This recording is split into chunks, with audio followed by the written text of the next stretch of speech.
There was once a farmer who had 3 sons. One day, when the boys were grown, he said to them, "My sons, it is high time that you were all married. Tomorrow I want you to go out in search of brides."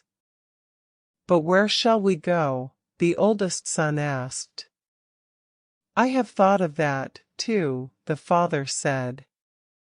"Each of you chop down a tree, and then go the direction in which the fallen tree points. I'm sure that each of you, if you go far enough in that direction, will find a suitable bride." So the next day, the 3 sons chopped down trees. The oldest son's tree fell pointing north. "That suits me," he said, for he knew that to the north lay a farm where a very pretty girl lived. The tree of the second son, when it fell, pointed south. "That suits me," the second son declared, thinking of a girl that he had often danced with who lived on a farm to the south. The youngest son's tree, the youngest son's name was Vico, when it fell pointed straight to the forest. "Ha! Ha!" the older brothers laughed. "Vico will have to go courting one of the wolf girls or one of the foxes." They meant by this that only animals lived in the forest, and they thought they were making a good joke at Vico's expense. But Vico said he was perfectly willing to take his chances and go where his tree pointed. The older brothers went gaily off and presented their suits to the 2 farmers whose daughters they admired. Vico, too, started off with brave front, but after he had gone some distance in the forest his courage began to ebb. "How can I find a bride," he asked himself, "in a place where there are no human creatures at all?"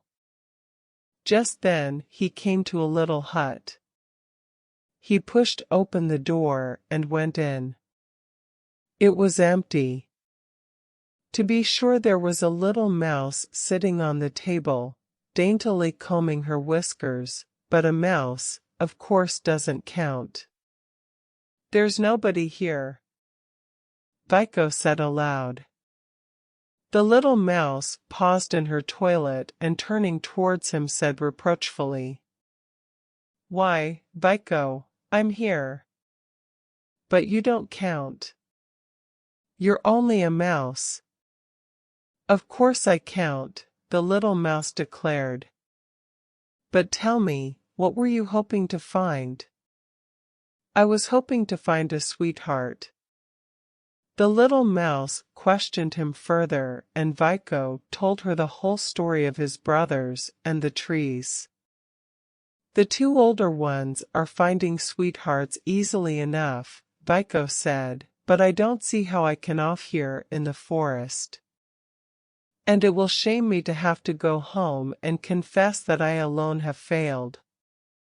"See here, Vico," the little mouse said, "why don't you take me for your sweetheart?" Vico laughed heartily. "But you're only a mouse. Whoever heard of a man having a mouse for a sweetheart?" The mouse shook her little head solemnly. "Take my word for it, Vico, you could do much worse than have me for a sweetheart. Even if I am only a mouse, I can love you and be true to you."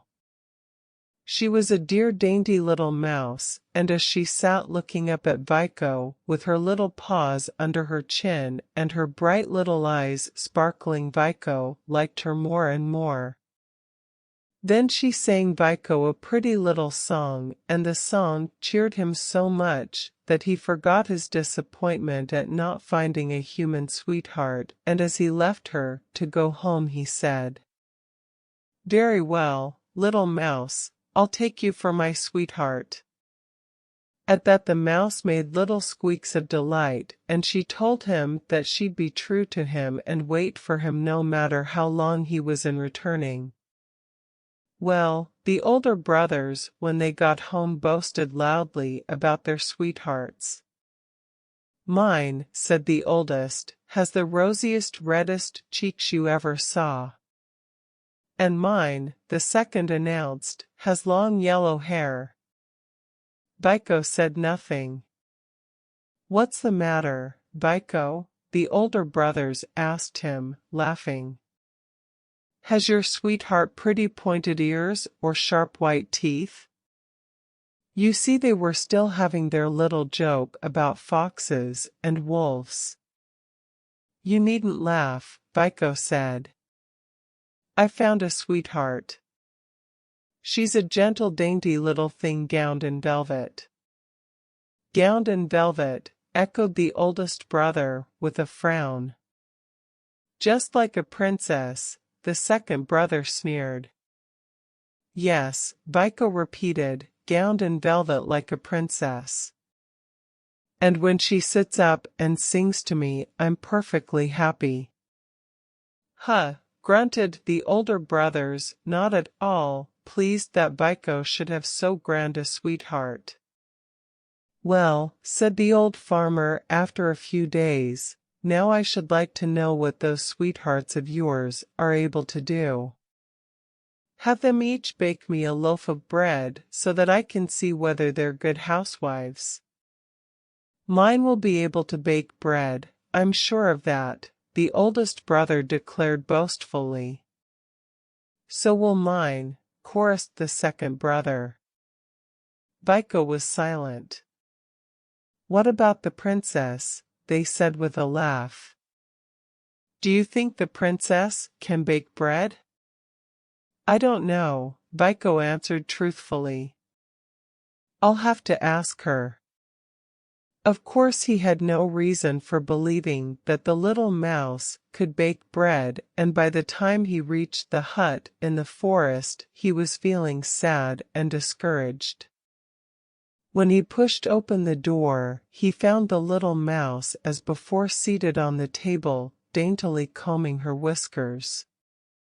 At sight of Biko she danced about with delight. "I'm so glad to see you," she squeaked. "I knew you would come back." Then when she noticed that he was silent, she asked him what was the matter. Biko told her. "My father wants each of our sweethearts to bake him a loaf of bread. If I come home without a loaf, my brothers will laugh at me." "You won't have to go home without a loaf," the little mouse said. "I can bake bread." Biko was much surprised at this. "I never heard of a mouse that could bake bread." "Well, I can," the little mouse insisted. With that she began ringing a small silver bell, tinkle, tinkle, tinkle. Instantly there was the sound of hurrying footsteps, tiny scratchy footsteps, and hundreds of mice came running into the hut. The little Princess Mouse, sitting up very straight and dignified, said to them, "Each of you go fetch me a grain of the finest wheat." All the mice scampered quickly away and soon returned one by one, each carrying a grain of the finest wheat. After that it was no trick at all for the Princess Mouse to bake a beautiful loaf of wheaten bread. The next day the three brothers presented their father the loaves of their sweethearts' baking. The oldest one had a loaf of rye bread. "Very good," the farmer said. "For hard-working people like us, rye bread is good." The loaf the second son had was made of barley. "Barley bread is also good," the farmer said. But when Biko presented his loaf of beautiful wheaten bread, his father cried out, "What? White bread? Ah, Biko now must have a sweetheart of wealth." Of course, the older brothers sneered. "Didn't he tell us she was a princess? Say, Biko, when a princess wants fine white flour, how does she get it? Vaiko answered simply. She rings a little silver bell, and when her servants come in, she tells them to bring her grains of the finest wheat. At this, the older brothers nearly exploded with envy until their father had to stop them. There, he said. Don't grudge the boy his good luck. Each girl has baked the loaf she knows how to make, and each in her own way will probably make a good wife.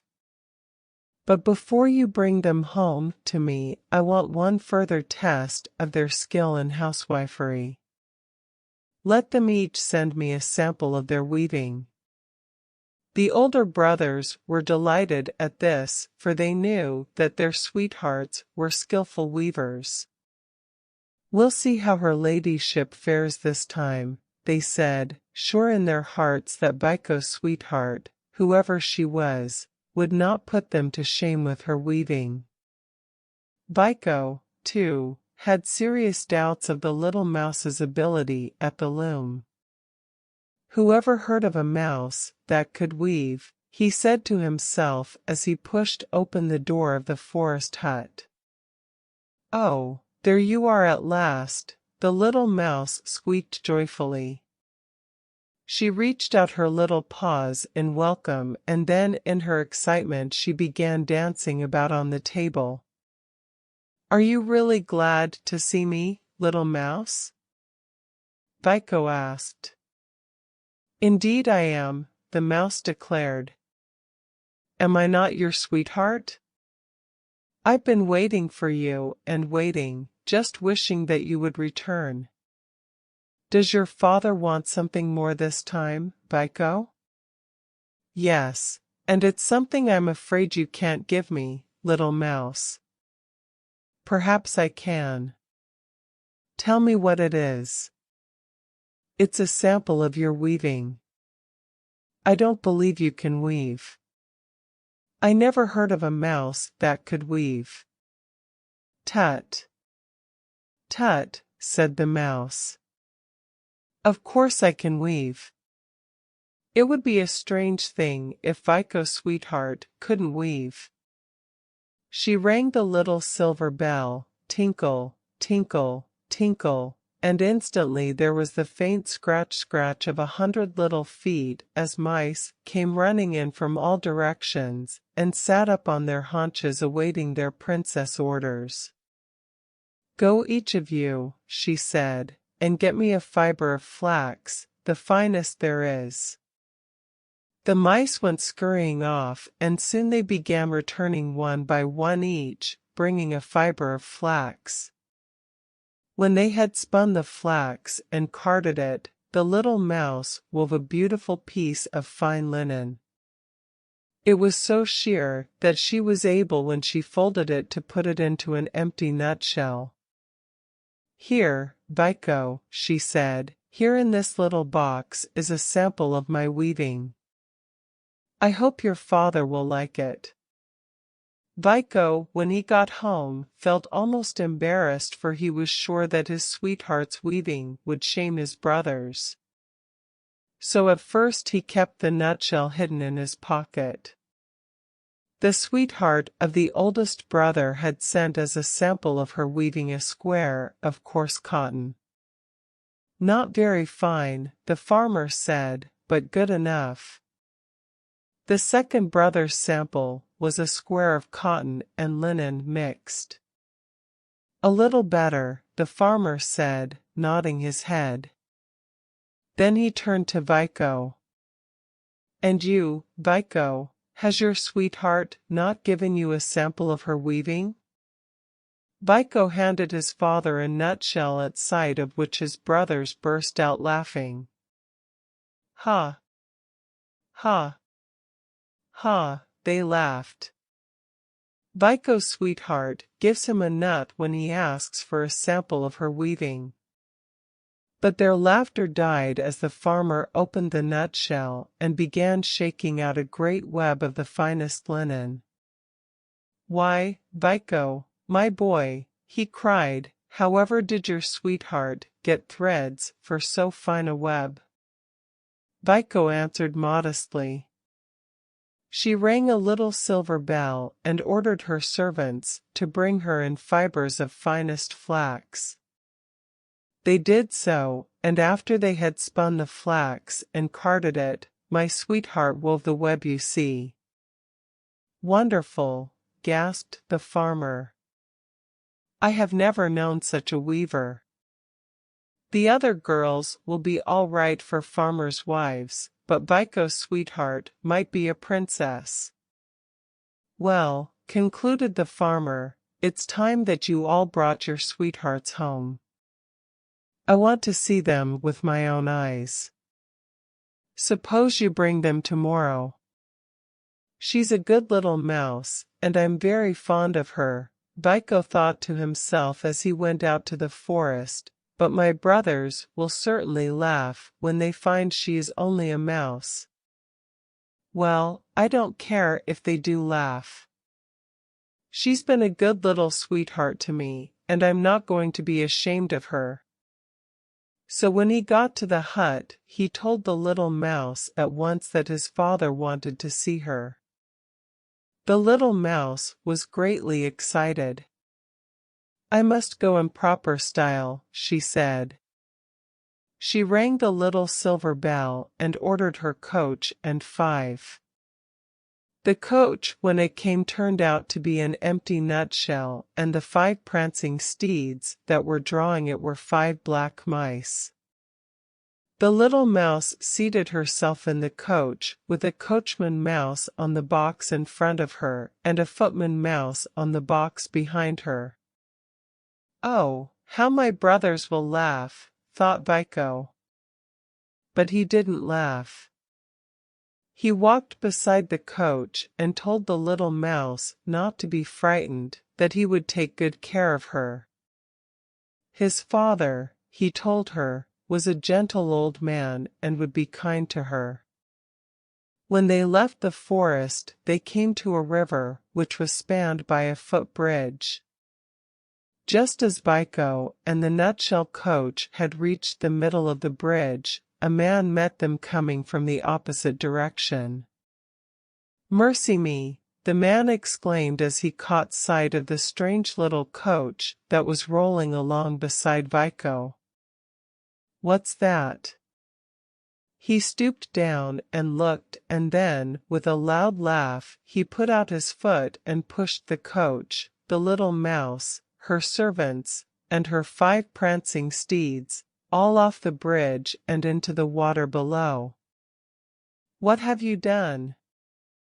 What have you done?" Vico cried. "You've drowned my poor little sweetheart." The man, thinking Vico was crazy, hurried away.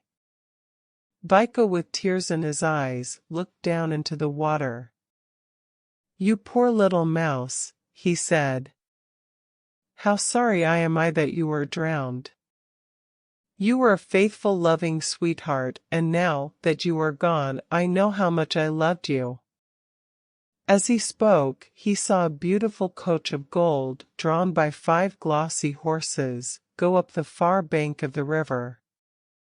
A coachman in gold lace held the reins, and a footman in pointed cap sat up stiffly behind.